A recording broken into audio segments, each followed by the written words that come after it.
Hello mga mamshis! Another day, another mini vlog na naman tayo!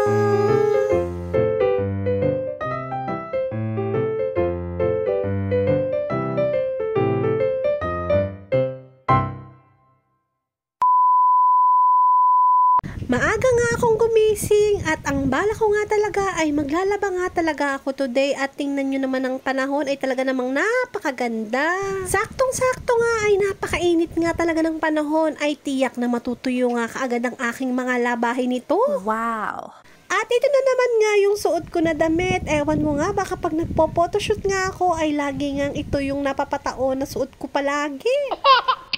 Nag-ayos nga muna ako nitong aming pinaghigaan at syempre pagpagpagpag tapos ay itutupi ko nga itong mga kumot. Hindi nga kami madalas mag-aircon lalo na nga't ngayon na hindi pa naman sobrang init ay nagtitiis nga lang nga muna kami sa electric fan. Dahil nga hindi pa nga inverter yung ginagamit naming aircon ay sobrang mahal talaga sa kuryente nitong aming window type. Saka hindi rin naman kami talaga sanay lagi sa aircon lalo na tong si Ellie ay kapag nga kami ay nag-aircon ay lalo nga siyang sinisipon. At isa pa ay ayaw nga naming masanay siya sa aircon dahil nga hindi nga namin kayang ibigay yung ganun. Kaya nga sabi ko sa kanya ay magtiis nga siya sa init. Napansin ko naman sa anak ko ay hindi nga siya mareklamong bata ay matiisin nga siya. Nung isang beses nga ay nagala nga kami sa MOA kasama nga yung biyenan ko ay hindi talaga siya nagreklamo or nagpabuhat man lang sa akin. Hindi nga namin kasama ang Daddy Patrick noon kaya nga wala ngang bubuhat sa kanya. Kaya nga sabi ko nga sa kanya ay anak wag ka munang magpabuhat dahil hindi talaga kita kaya. Maigi naman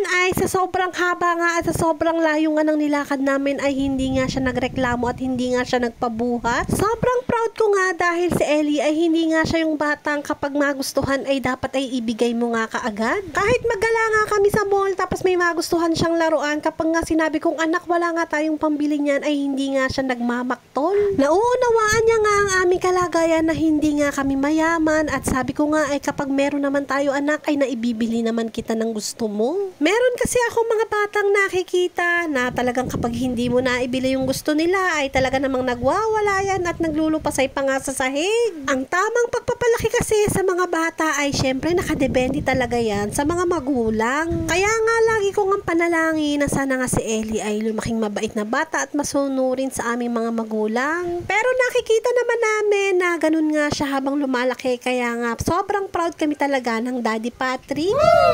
At eto na nga, naayos ko na nga yung aking mga labahan at eto na nga, naglalagay na nga ako ngayon sa washing machine. Dito nga sa labas nakalagay yung aming washing machine, dito nga yung aming dirty kitchen. Nakita nyo nga sa video yung aking nanay at tatay at dito nga sila madala sa labas dahil nga dito nga sila nagluluto. Dito nga sa labas, nakalagay yung aming munting kubo at andito nga yung aming mga alagang manok at saka yung bakura namin na araw-araw ngang winawalis. Mahilig nga silang magtanim at marami nga kaming puno dito. Meron nga kaming punong bayabas, mangga, papaya at saka duhat. Actually, hindi nga po sa amin yung lupa dito sa harapan. Caretaker lang po kami kaya nga po pinapayagan nga po kaming magtanim dito. Wow! Nailagay ko na nga yung mga damit tapos eto na nga lalagyan ko na nga ng sabon. Ito nga palang automatic washing machine ay bili nga sa akin ng Daddy Patrick katas ng kanyang 13-month pay dati pa. Iiwan ko na nga lang yan dyan at hahayaan ko na nga lang. Pagkatapos nga ng isang oras ay ayan, tapos na nga at isasampay na nga lang. Talagang ni-request ko na bilhan niya ako ng ganito dahil nga sobrang hirap nga maglaba ng mano-mano. Dahil nga dito ay hindi na nga ako nahihirapan maglaba pati na rin si nanay. Less pananakit ng likod at nagiging multitasking nga tayo dahil meron pa nga tayo nagagawang ibang gawaing bahay. At eto nga, isasalang ko na nga yung aking pangalawang hulog at yung unang hulog ko nga ay isasampay ko naman.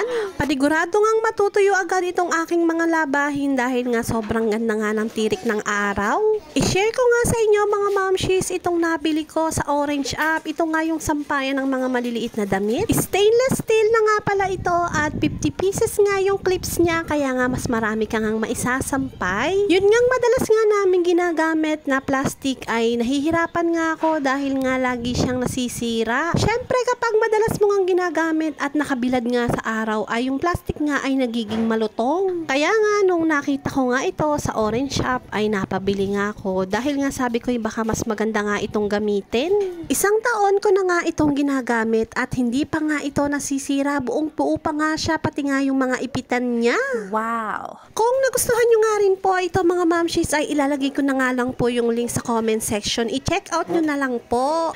At eto na nga, for the sampay na nga ang person. Buti na lamang ay Sabado nga ngayon at wala ngang pasok si Ellie sa school. Pagkatapos nga nito ay maglilinis naman tayo ng bahay. Ay syempre, hindi matatapos ang mga gawain. Ganyan tayong mga nanay. Wala ngang katapusan ang pagiging nanay natin. Pero nga naisip ko, parang mas madalas nga ay kasambahay nga tayo.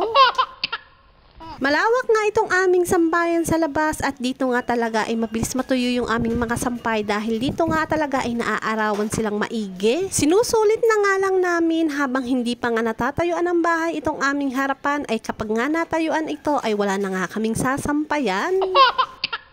O siya mga momshies, hanggang dito na lamang po ang ating mini vlog. Marami pong salamat sa inyong panonood. Pa-follow, like, and share na nga lang po ng ating mga videos. Hanggang sa muli, bye-bye!